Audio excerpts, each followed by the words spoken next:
Hi, I'm Patrick and I'm a stooge for the mining industry. Now, as you may have heard, coal is heating up the planet. Odds are, if we keep using the stuff, penguins and polar bears won't be the only ones sweating. There's no doubt about it. Climate change is happening, and it's happening because of fossil fuels. Now, some people in New Zealand think that we need to stop mining coal now and stop burning coal now. And that's where I think we just need to think about things a little bit.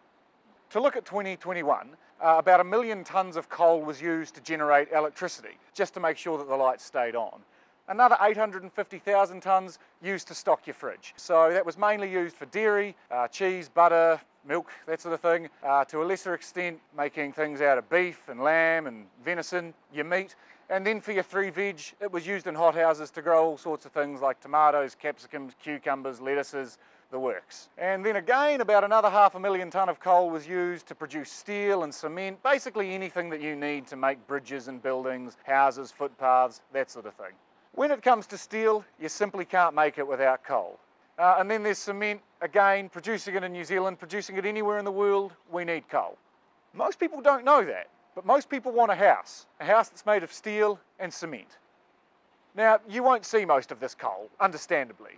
It's not a good look. No one's burning it for its sex appeal. And out of everyone who is burning it, whether it's Genesis Energy, Dunedin City Hospital, Fonterra, New Zealand Steel, almost anyone using coal, with the possible exception of the SS Earnslaw, would be using anything else if they could. It's just that the alternatives put forward, like using electricity or wood chip, either don't work or they're too expensive. And by too expensive, I mean too expensive for you or me.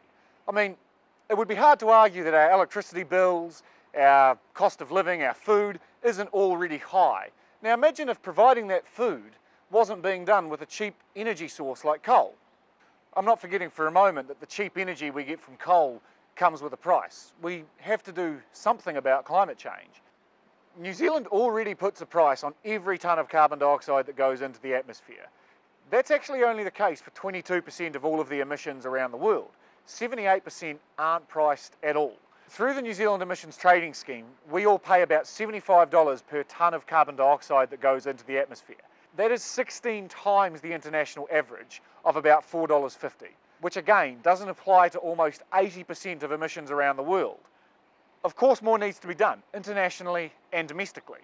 I mean, everybody is trying to find an alternative to coal as soon as it becomes available and affordable, not just for them, but for you as well. But until these emerging technologies have actually emerged, and while we're already paying 16 times the international average price for carbon dioxide emissions, the arguments for just banning coal are not particularly strong. That being said, I am a stooge for the mining industry, so I guess I would say that.